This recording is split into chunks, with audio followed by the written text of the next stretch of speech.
환갑이 훨씬 넘은 나이. 김미숙은 해질녘 창가에 앉아 누렇게 바랜 사진 한 장을 오랫동안 내려 다봤다. 돋보기 너머로 보이는 것은 20살 때의 자신. 앳된 얼굴에 수줍은 미소가 떠있는 신부의 모습이었다. 이때의 나는 정말 빛났는데 중얼거리는 목소리에는 가을 낙엽처럼 쓸쓸함이 배어 있었다. 35년의 결혼 생활이 무엇이었는지 자문하며 사진을 들었다 놨다를 반복했다. 나는 괜찮다고, 괜찮을 거라고 늘 스스로에게 속삭였죠. 하지만 60년 인생의 절반 이상을 함께했던 이름이 서류 한 장으로 남남이 되는 순간 괜찮지 않다는 것을 비로소 알게 되었어요. 삭정이처럼 바스러진 자신의 삶의 조각들을 이제야 한 땀 한 땀 끌어모으기 시작했다. 부서진 것을 다시 만들어가는 과정에 애틋함이 있었다. 차갑게 식어버린 온기가 감도는 이 공간에서 김미숙은 떨리는 손으로 바늘을 잡기로 다짐했다. 부서진 꿈의 조각들, 잃어버렸던 나의 흔적들을 이제 다시 꿰맬 시간이었다. 텅 빈 식탁의 오후, 해질녘이 되면 거실은 희미한 스탠드 불빛에만 의존했다. 냄비에서는 모락모락 김이 피어올랐지만 그 온기는 집 안 어디에도 닿지 않는 듯했다. TV 뉴스 음성만이 공허한 공간을 채웠다. 김미숙은 정성껏 밥상을 차렸다. 방금 지은 밥, 새로 끓인 된장찌개, 정갈한 반찬들, 수십 년 다져진 살림 솜씨가 묻어났다. 하지만 그 손은 파르르 떨렸다. 여보, 밥 드세요. 된장찌개 새로 끓였어요. 당신 좋아하는 해물이랑 같이. 박영철은 소파에 팔짱을 낀 채 앉아 있었다. 정년 퇴직한 지도 몇 년. 집에 있지만 아내와 거의 대화하지 않았다. 그의 시선은 TV에만 고정되어 있었다. 그러려무나. 배가 별로 안 고파서. 당신 먼저 먹어. 짧은 한숨이 공기 중에 흩어졌다. 김미숙은 식탁 의자를 빼며 떨리는 목소리를 억누르려 애썼다. 또 그러세요. 요즘 영식사도 제대로 안 하시고 병원에라도 가봐야 하는 거 아니에요? 내가 같이 가드릴게요. 내가예요? 됐어. 내가 알아서 할게. 늘 시끄럽게 참견하지 마. 박영철이 마침내 TV에서 눈을 떼고 돌아봤을 때 그의 시선은 얼음처럼 차가웠다. 김미숙의 손이 파르르 떨렸다. 숟가락을 쥐려는 손을 겨우 진정시켰다. 남편의 무시는 마치 지난 수십 년간 쌓인 냉대의 결정체 같았다. 밥 한 술을 입에 넣으려다 내려놨다. 미각을 잃었다. 당신 요즘 나 사람 취급도 안 하잖아. 이래도 되는 거예요? 거의 울 것 같은 목소리가 나왔다. 허허, 별소리를 다 하네. 당신이 애처럼 투정 부리니까 하는 소리야. 내가 뭘 어쨌다고? 당신 맘대로 상상하고 불평불만 늘어놓지 마. 박영철은 다시 TV로 고개를 돌렸다. 그의 얼굴에는 일말의 미안함도 죄책감도 보이지 않았다. 그 순간 무언가가 툭 끊어지는 듯한 소리가 들렸다. 마음 깊숙한 곳에 박혀있던 가시가 비로소 뽑혀 나오는 것 같았다. 더 이상은 이렇게 살 수 없다. 그렇게 김미숙은 자신의 인생에서 가장 큰 결심을 했다. 황혼이혼이라는 이름의 폭풍 같은 결심을 말이다. 제2부 숨겨진 진실, 서랍 속의 비밀. 이혼을 결심한 후 김미숙은 남편의 모든 행동이 새롭게 보이기 시작했다. 지난 세월 애써 외면했던 것들이 눈에 띄었다. 특히 재산 분할을 준비하면서 남편의 서재를 정리할 필요가 생겼다. 저는 아무것도 아는 게 없었습니다. 그이가 늘 당신은 가만히 있으면 된다고 했으니까요. 오래된 나무 서랍을 조심스럽게 열 때마다 삐걱거리는 마찰음이 유난히 크게 들렸다. 먼지가 쌓인 책들과 서류 틈에서 그녀는 낯선 흰색 봉투를 발견했다. 봉투는 살짝 구겨져 있었고 봉인 스티커는 이미 뜯어져 있었다. 손이 떨렸다.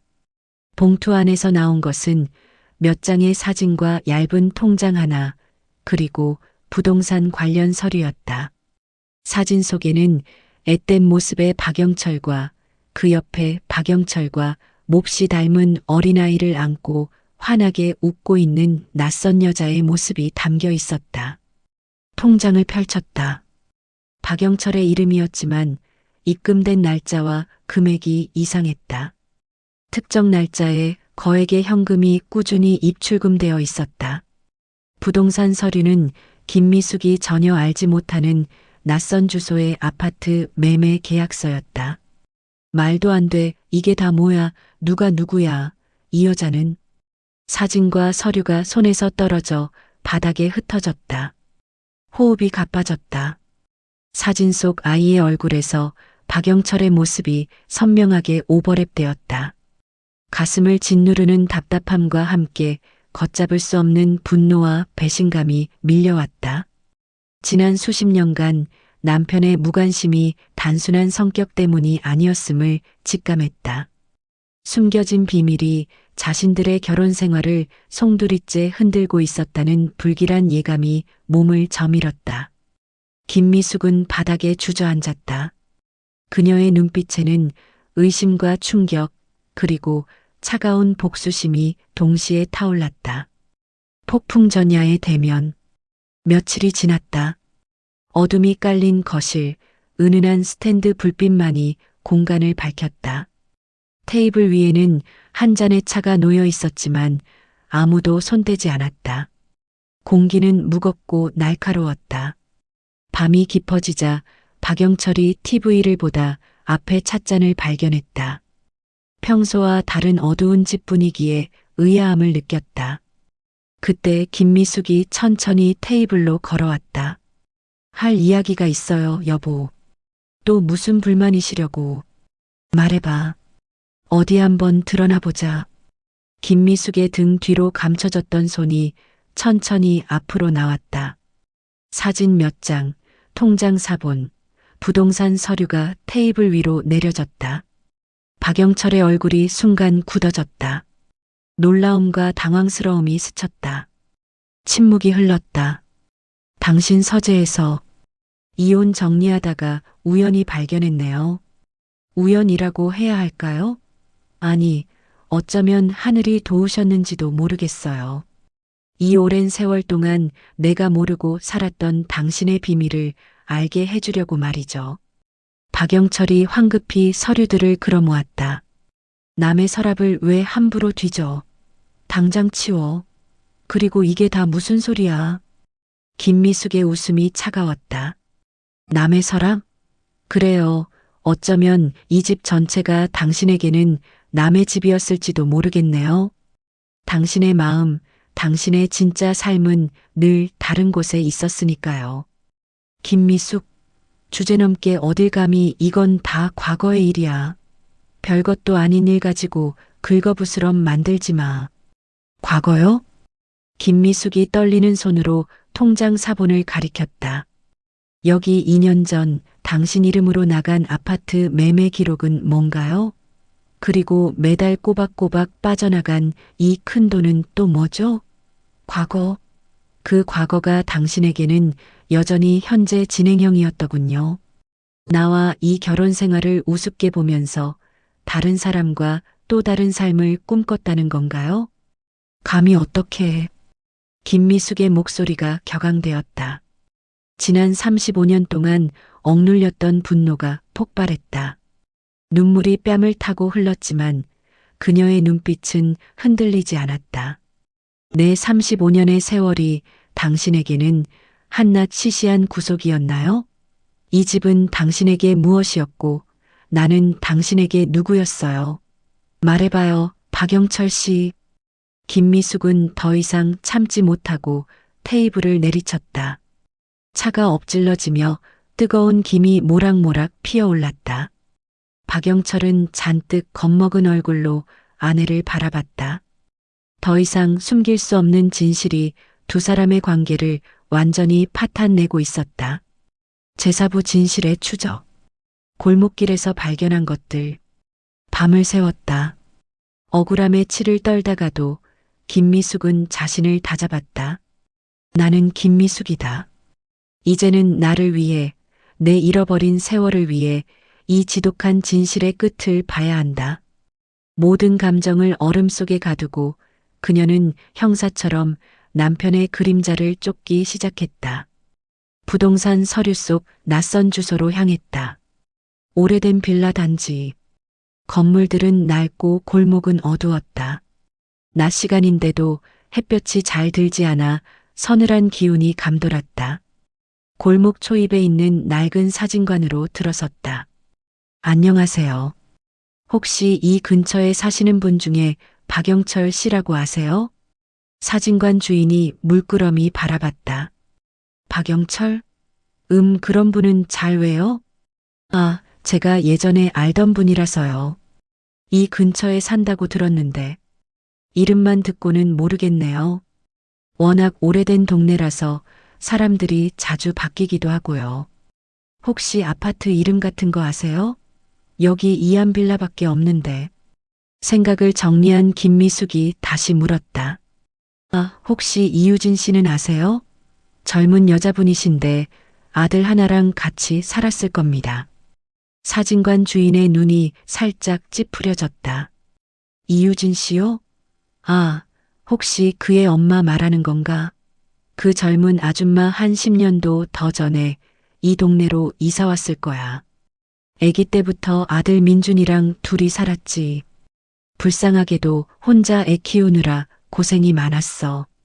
한 번씩 덩치 좋은 아저씨가 와서 용돈도 쥐어주고 가고 그랬는데 민준이 아빠인 줄 알았지.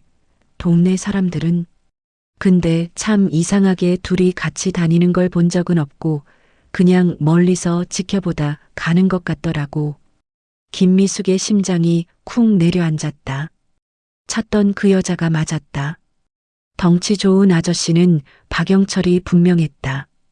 간신히 침착한 표정을 유지하며 사진관을 나섰다. 눈빛은 차갑게 변해 있었다. 서류에 적힌 동 호수로 발걸음을 옮겼다. 초인종을 누르려던 순간 문이 열렸다. 앳된 얼굴의 소년이 급히 밖으로 나섰다. 뒤이어 젊은 여성이 소년을 배웅하며 문가에 섰다. 민준아, 학교 잘 다녀와. 비 오면 우산 꼭 쓰고. 네, 엄마. 학원 늦지 않게 갈게요. 소년은 발랄하게 골목길을 뛰어갔다. 김미숙은 나무 뒤에 숨어 그들의 모습을 지켜봤다. 멀리서 봐도 그 소년의 이목구비는 박영철의 젊은 시절과 놀랍도록 닮아 있었다. 의심은 확신이 되었다. 손끝이 파르르 떨렸다. 민준, 그 아이의 이름. 내 남편 박영철의 성을 딴 듯한 이름. 아이의 얼굴은 젊은 시절 박영철을 그대로 빼닮았다. 억장이 무너지는 것 같았다. 밤샌 조사의 끝에서 며칠을 밤낮 없이 보냈다. 이유진과 민준의 사진, 박영철이 남긴 흔적들을 비교하며 보냈다. 수많은 추측이 오갔지만 직감은 무언가 놓치고 있다는 경고를 보냈다. 그러다 박영철의 서랍 깊숙한 곳에서 아주 낡은 가죽 지갑을 발견했다. 오래되어 바래고 해진 지갑. 안에는 한 장의 흑백 사진이 들어 있었다. 앳된 박영철과 한 청년이 다정하게 어깨동무를 하고 있었다. 그 청년의 얼굴이 왠지 낯익었다. 사진 뒷면에는 낡은 글씨로 쓰여 있었다. 사랑하는 친구 철민과 함께. 그 옆에 작은 종이 조각이 떨어져 있었다. 철민아, 내 가족은 내가 끝까지 책임진다. 박영철의 필체였다. 김미숙의 머릿속에 섬광이 스쳤다. 이유진의 남편, 민준의 아빠. 그가 바로 철민이었던 걸까? 다시 한번 이유진의 아들 민준의 얼굴을 떠올렸다. 사진 속 철민의 얼굴과 민준의 얼굴이 놀랍도록 닮아 있었다. 찰나의 순간 모든 조각이 맞춰지는 듯했다. 민준은 박영철의 아들이 아니었던 것이다. 이 아이가 그 사람 아들이었어? 그럼 왜? 박영철은 왜 이런 일을? 민준이 박영철의 아들이 아니라는 사실은 안도감 대신 더 큰 혼란과 충격을 안겨줬다. 그렇다면 박영철은 왜 그 가족을 숨겨왔던 것일까? 단순히 동정을 넘어선 어떤 깊은 비밀이 있을 것이라 직감했다. 35년의 침묵이 깨어지다. 이틀 뒤 박영철은 밤늦게 술에 취해 비틀거리며 집으로 들어섰다. 거실에 희미한 불빛 아래 앉아 있는 김미숙을 보고 흠칫 놀라며 발걸음을 멈췄다. 아직도 안 자고 뭐 하는 거야? 불 끄고 자. 내가 알아서 들어갈게. 이제 그만하세요, 여보. 더 이상은 도망칠 곳도 숨을 곳도 없을 거예요.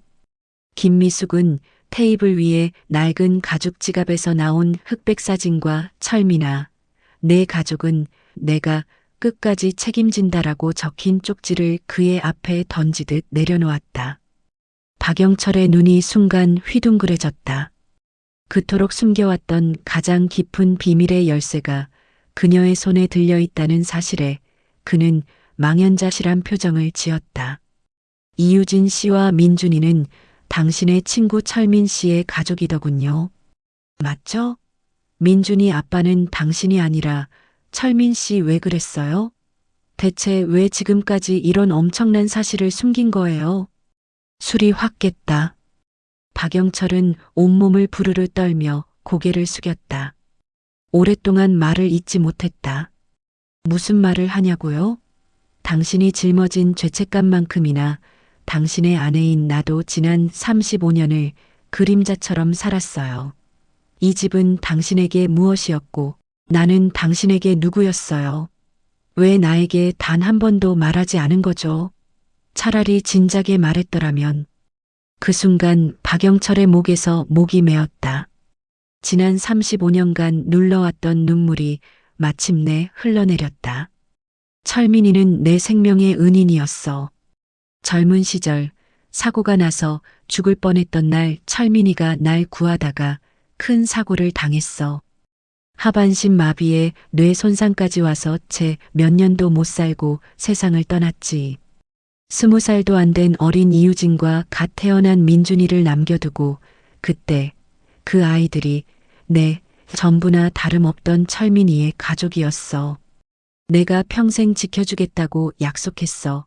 이 못난 놈이. 침묵이 깔렸다. 김미숙은 숨을 들이켰다. 충격과 혼란 그리고 미처 몰랐던 진실이 심장을 저렸다. 그래서 지난 세월 나에게 그렇게 차갑게 굴었던 거예요? 불쌍한 철민 씨 가족을 돌본다는 명목으로 당신 아내인 나는 그렇게 철저하게 외면하고 모욕했던 거냐고요. 박영철이 고개를 들었다. 깊은 후회와 참담함이 눈에 맺혀 있었다. 미안해, 정말 미안해. 미수가 나는 그저 당신과 아이들을 보호하려 했을 뿐이었어. 불미스러운 소문이 돌까봐, 혹시라도 당신이 상처받을까봐 이 어리석은 놈이 당신에게 짐을 지우고 싶지 않아서 나 혼자 감당하려 했어. 하지만 돌이켜보니 나는 당신에게 가장 큰 상처를 줬어. 내 고독 뒤에 당신의 삶을 부숴버렸어. 내가 죄인이야. 김미숙은 주저앉았다. 그동안 그에게 느꼈던 분노는 어느새 안타까움과 슬픔으로 뒤섞여 파고들었다. 그가 지키려 했던 약속, 그리고 그 약속이 가져온 35년의 침묵과 오해. 이들의 관계는 한순간에 허물어져 버렸지만 그 속에서 전혀 예상치 못했던 그러나 더 깊고 복잡한 감정의 층위가 드러났다. 사랑과 희생, 죄책감과 배신감, 그리고 오해로 점철된 두 사람의 지난 세월. 모든 진실이 폭발하는 순간이었다. 제7부 새로운 시작. 여명 속에서 다시 쓰는 이야기. 길고 긴 침묵. 새벽 여명이 거실을 천천히 밝혀올 때까지 두 사람은 아무 말 없이 마주 앉아 있었다. 박영철은 고개를 숙인 채 눈물을 흘렸다. 김미숙은 먼 곳을 바라보는 듯 그러나 자신의 내면을 깊이 들여다보는 듯한 눈빛으로 앉아 있었다. 모든 감정의 폭풍이 지나간 후 김미숙은 마침내 입을 열었다. 지난 세월 당신이 짊어졌던 짐이 얼마나 무거웠는지 이제 조금은 알 것 같아요. 당신의 진심이 무엇이었든 나에게 닿지 못한 사랑의 방식이었음을, 그리고 그것이 나에게 얼마나 큰 상처로 남았는지를 이제는 당신도 아실 겁니다. 박영철이 쉰 목소리로 말했다. 미수가, 내가 정말 못난 남편이었어. 당신이 이혼을 원한다면 받아들일게. 모든 걸 다 당신 마음대로 해. 김미숙이 부드러운 한숨을 내쉬었다. 이혼은 할 겁니다. 이제 더 이상 당신의 그림자로 살 수는 없어요. 나의 남은 생은 오롯이 나를 위해 살고 싶어요. 박영철의 얼굴에 실망과 체념의 그림자가 스쳤다. 하지만 김미숙은 말을 이었다. 그녀의 목소리에는 그에게 향한 원망 대신 자신을 위한 새로운 다짐과 배려가 섞여 있었다. 하지만 철민 씨 가족에 대한 당신의 약속, 그리고 민준이에 대한 당신의 마음은 나도 더 이상 외면하지 않으려 해요.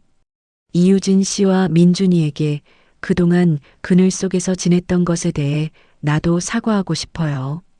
당신이 지켰던 약속의 무게만큼 나도 이제는 나의 방식으로 당신의 짐을 이해하고 싶습니다. 박영철이 놀란 눈으로 김미숙을 바라봤다. 전혀 예상치 못했던 그녀의 반응에 감격과 함께 알 수 없는 감정이 밀려들었다. 미숙아, 당신이 어떻게, 내가 이런 놈인데.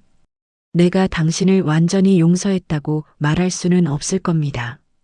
하지만 나도 이젠 나 자신을 괴롭히지 않을 거예요. 당신과의 지난 세월이 어떠했든 그 속에서 나는 새 아이를 키웠고 그 과정에서 나 역시 성장했습니다. 이 아픔마저도 내 삶의 한 부분이겠죠. 우리는 이제 부부라는 이름은 내려놓겠지만 사람 대 사람으로 서로의 삶에 대한 책임감을 나누는 새로운 관계를 맺을 수 있지 않을까 해요. 김미숙은 묵묵히 일어섰다. 그리고 컵이 엎질러진 테이블을 천천히 닦기 시작했다. 박영철은 그녀의 뒷모습을 보며 눈물을 흘렸다. 단순한 슬픔이 아닌 복잡한 회한과 함께 그녀의 위대한 선택에 대한 존경심이 담긴 눈물이었다. 황혼은 끝이 아니라 시작이다. 그 이후의 세월은 어떻게 흘렀을까? 이혼 서류가 접수되었고 재산 분할도 비교적 평온하게 진행되었다. 하지만 김미숙과 박영철의 관계는 완전히 단절되지 않았다. 김미숙은 이유진과 민준을 만나기로 결심했다. 초면일 때 어색함은 있었지만 그녀는 진심으로 사과했다. 세 사람은 오랜 시간 이야기를 나눴다. 이유진은 박영철의 도움이 얼마나 큰 힘이 되었는지, 그리고 그것이 얼마나 많은 희생을 요구했는지를 이해하게 되었다. 민주는 자신을 이렇게까지 돌봐준 사람들의 마음을 느꼈다. 김미숙은 이제 선택했다. 이유진이 다시 서기 위한 작은 카페 사업을 함께하기로. 박영철의 약속을 거짓된 배신으로만 남겨두지 않기 위해 그들은 박영철의 도움뿐 아니라 김미숙 자신의 따뜻한 손길도 필요했다. 그리고 김미숙도 그것을 필요로 했다. 60대 후반의 김미숙은 여전히 새로움 앞에서 설렜다. 처음으로 자신의 이름으로 무언가를 시작하고 있었기 때문이다. 새 아이의 어머니로, 누군가의 아내로만 존재했던 자신, 이제는 다르게 불릴 수 있을 것 같았다. 3살 때부터 알고 지낸 박영철의 친구 철민, 그를 구하기 위해 자신을 감춘 박영철, 그리고 박영철의 침묵 속에서 상처받은 자신, 모두가 누군가를 위해 또 누군가의 무게를 짊어진 사람들이었다. 하지만 그것이 전부는 아니었다. 황혼역 새로운 풍경. 어느 날 오후 카페 앞 벤치에 앉은 김미숙은 사진 한 장을 들었다. 20살의 자신. 여전히 빛나는 그 얼굴을 바라봤다. 그때의 나도 좋지만 지금의 나도 나쁘지 않네. 중얼거림이 따뜻했다. 별로 화려하지는 않지만 정직한 무언가가 되어가고 있었다. 새 아이를 키워낸 엄마의 손으로 이제는 다른 누군가의 희망을 만들어가고 있었다. 박영철은 여전히 민준의 학비를 낸다. 하지만 이제는 비밀스럽지 않다. 김미숙도 알고 이유진도 안다. 그것은 더 이상 숨겨야 할 죄책감이 아니라 공개할 수 있는 책임감이 되었다. 가끔 박영철은 카페에 들어선다. 아내가 아닌 한 여인으로 서 있는 김미숙을 본다. 그녀의 얼굴에는 이제 매서운 분노도 비아냥거림도 없다. 대신 뭔가 단단해진 것 같은 평온함이 있었다. 그녀의 눈은 과거가 아닌 앞을 향해 있다. 어느 날 박영철이 물었다. 미숙아, 후회 안 해? 이렇게 날 용서하고. 김미숙은 웃었다. 당신을 용서한 게 아니에요. 저 자신을 용서한 거죠. 35년을 그림자로 살았던 나 자신을요. 당신의 침묵 속에서 나까지 침묵하고 있던 내 자신을요. 그리고 덧붙였다. 이제는 달라요. 더 이상 당신의 삶에 내 삶이 묻혀 있지 않거든요. 당신의 선택도 나의 선택도 모두 보인다고요. 그리고 그것이 비로소 우리를 자유롭게 만든 것 같아요. 부서진 꿈들은 여전히 파편으로 남아있다. 하지만 김미숙은 깨달았다. 그 파편들이 다시 하나의 그림을 이루려고 노력한다는 것을. 그리고 중요한 것은 새로 그려질 그림이 누구를 위한 것이어야 하는가라는 것을. 황혼이 깊어질수록 그녀의 생은 더욱 분명해졌다. 사랑이란 이름으로 감춰진 오해와 상처, 침묵의 시간들. 그것이 전부가 아니라는 것을. 우리의 삶은 언제나 새롭게 시작할 수 있다는 것을. 60대를 넘어선 여인이 찾은 것은 거창한 성공이 아니었다. 단지 아침에 눈을 뜰 때 이 하루가 내 것이라는 단순하면서도 강력한 느낌이었다. 누군가의 아내로서 23살 때부터 알고 지낸 박영철의 친구 철민. 그를 구하기 위해 자신을 감춘 박영철. 그리고 박영철의 침묵 속에서 상처받은 자신. 모두가 누군가를 위해 또 누군가의 무게를 짊어진 사람들이었다. 하지만 그것이 전부는 아니었다.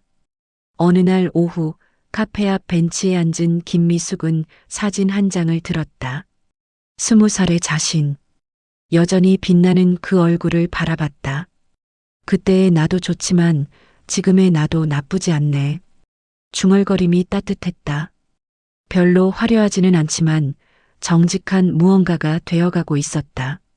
새 아이를 키워낸 엄마의 손으로 이제는 다른 누군가의 희망을 만들어가고 있었다. 박영철은 여전히 민준의 학비를 낸다. 하지만 이제는 비밀스럽지 않다. 김미숙도 알고 이유진도 안다. 그것은 더 이상 숨겨야 할 죄책감이 아니라 공개할 수 있는 책임감이 되었다. 가끔 박영철은 카페에 들어선다. 아내가 아닌 한 여인으로 서 있는 김미숙을 본다. 그녀의 얼굴에는 이제 매서운 분노도 비아냥거림도 없다. 대신 뭔가 단단해진 것 같은 평온함이 있었다. 그녀의 눈은 과거가 아닌 앞을 향해 있다. 어느 날 박영철이 물었다. 미숙아, 후회 안 해? 이렇게 날 용서하고. 김미숙은 웃었다. 당신을 용서한 게 아니에요. 저 자신을 용서한 거죠. 35년을 그림자로 살았던 나 자신을요. 당신의 침묵 속에서 나까지 침묵하고 있던 내 자신을요. 그리고 덧붙였다. 이제는 달라요. 더 이상 당신의 삶에 내 삶이 묻혀 있지 않거든요. 당신의 선택도 나의 선택도 모두 보인다고요. 그리고 그것이 비로소 우리를 자유롭게 만든 것 같아요. 마지막 메시지. 부서진 꿈들은 여전히 파편으로 남아있다. 하지만 김미숙은 깨달았다. 그 파편들이 다시 하나의 그림을 이루려고 노력한다는 것을. 그리고 중요한 것은 새로 그려질 그림이 누구를 위한 것이어야 하는가라는 것을. 황혼이 깊어질수록 그녀의 생은 더욱 분명해졌다. 사랑이란 이름으로 감춰진 오해와 상처, 침묵의 시간들. 그것이 전부가 아니라는 것을.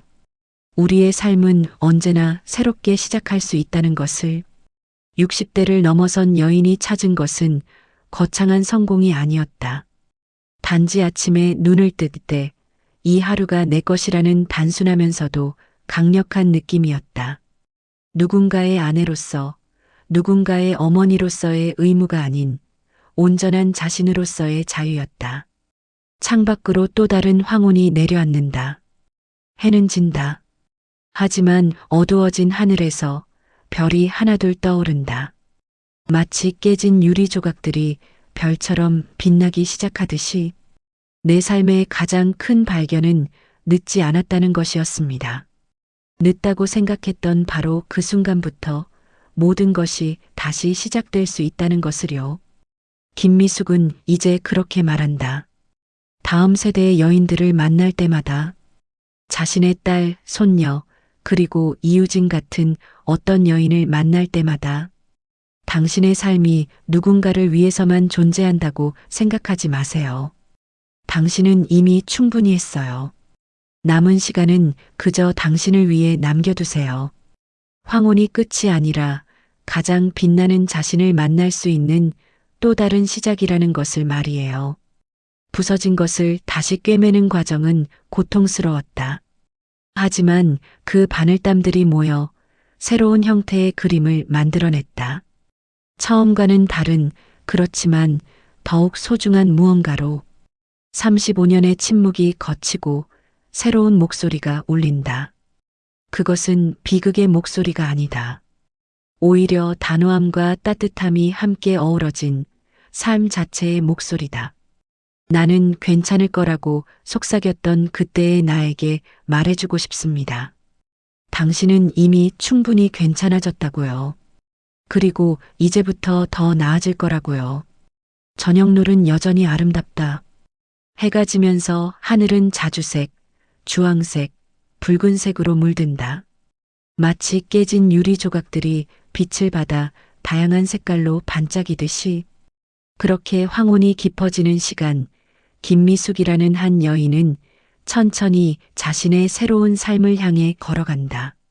더 이상 누군가의 그림자가 아닌 온전한 색깔로 물든 자신의 그림을 그려나가며